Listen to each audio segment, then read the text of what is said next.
You love News at Prime. We continue here tonight. Treasury has approved a 55 million rand grant to help prevent day zero in the Nelson Mandela Bay metro. The region's been battling with years of drought. It has led to a dramatic drop in dam levels.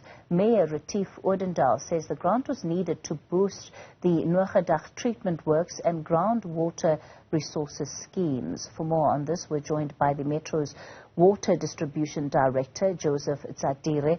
Joseph, good evening to you. Thanks for your time tonight. Of course, we know that some of the major issues that result in the water challenges that we're facing today, number one is a lack of investment in infrastructure, but number two, just the fact that there have not been enough rains. How far will this money go? Good evening. Good evening to your viewers as well. Thank you for the opportunity.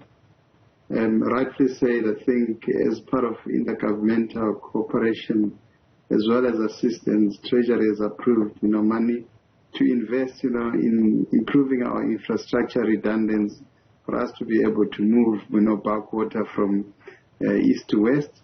And obviously, this investment is going to actually go towards our pump stations. 55 million, which was allocated at the beginning of the year, obviously towards the end of the financial year.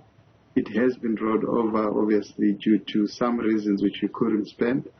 Obviously, there was quite a number of challenges from a procurement perspective that we have actually gone through, as well as, some other challenges around SMME on site. But obviously, we are currently now on site, and the money going to come a long way in actually improving, flexibility of moving water into the different parts of the metro. It's disheartening to residents of Nelson Mandela Bay to know that there is budget set aside to invest in some of this critical infrastructure, and yet it can be returned to Treasury. How do you ensure that that doesn't happen, especially because the need for it is so great? Yeah, obviously, in actually trying to streamline, our procurement processes and also our, value chain in terms of our spend.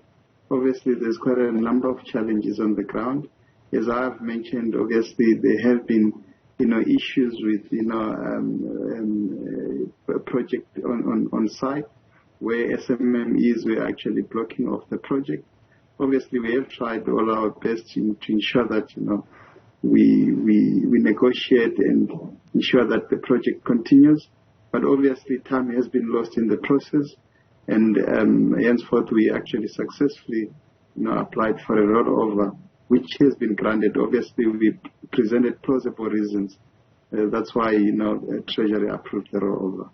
You're looking to supply a population of over 1 million with stable water. If we look at just some of what the international standards are, 235 litres of water is what a single individual would need to ensure the necessary hygiene and sanitary measures. Currently, you've put that cap at 50 litres per person. Yeah, obviously, one has to look from a crisis point of view. The idea is to be able to provide basic water to everybody across the city. And obviously, we are saying that for only basic needs, usually your cooking as well as hygiene perspective, at least you should be able to use the minimum water. And I think in crisis, for example, Cape Town has gone the same route. They've actually encouraged consumers to reduce as much as 50. And we have actually gone to do an exercise to demonstrate that it is doable. And obviously, the main aim is to be able to save water and get out of the crisis as well as push day zero, a little bit further.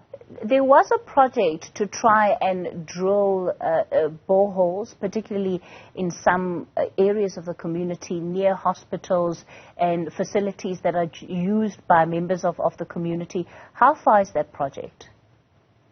Yeah, those boreholes, in fact, let me say that there are actually two sets of boreholes. We have got what we call, production boreholes for our bulk infrastructure, which the Metro has quite significantly invested quite a large sums of money. Which are beginning to yield results as we speak. plus or minus 45 megaliters of groundwater development, which the Metro has done, is actually beginning to yield fruit. First of that project was launched, last month, which is actually giving us just under 5 megaliters on a daily basis. And the others, are going to come on stream just, end of January.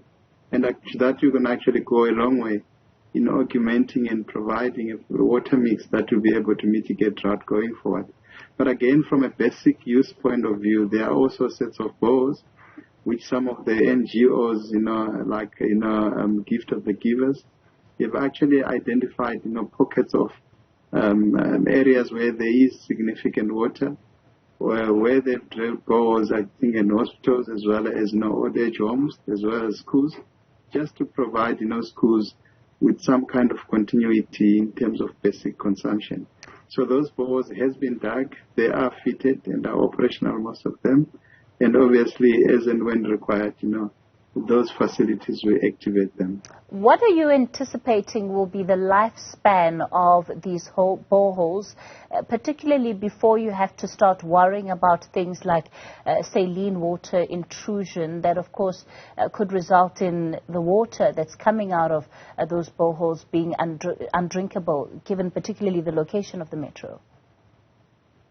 So most of our bulk boreholes, which I've mentioned, we've done quite intensive studies from 2010 up until, we started drilling them recently, a couple of probably 2 years back. Obviously, those studies have actually demonstrated that those artisans going to provide us, for long-term yield. So we are looking at 35 megaliters of water in the next couple of hundreds of years. Obviously, they are also subject to be recharged, but we don't foresee that, they're going to actually become saline. Obviously, as part of groundwater development, we also have got monitoring walls, which we actually constantly monitor and check, the behavior of groundwater. And if there is any, decision that is required for us to either recharge or stop, will actually then be informed by that. But I think most of our yields are long-term yields, from that perspective. The concerns that have been raised, of course, is whether or not the Metro is still edging towards a perceived day zero, or a day zero as it's been termed. In your own view, where are you in that chart? Look, obviously, if I can speak, around June, mid-June this year, our dams have actually were sitting combined at around 12%. Obviously, we had received rainfall from June up until now, and I think we have lifted our dams to about 19%. And obviously, we don't foresee us actually reaching day zero. The reason being that, we have got quite diversified, water resources in the Metro.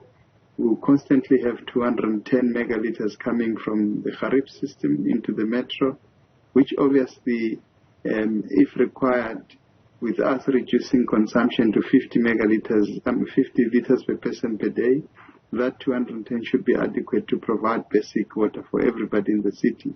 But again, we have also augmented, with our groundwater development, which I've just mentioned, which is going to give us an additional 35 megaliters on a daily basis.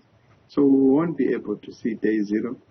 Possibly we might experience intermittent supply here and there due to operational failures, obviously, because the system is quite strained, in us trying to move water all over the city. But I think, day zero, we won't be able to see day zero in the Metro. All right, let's leave it there for today. That is Joseph Tsatsire. He's the Director for Water Distribution in Nelson Mandela Bay.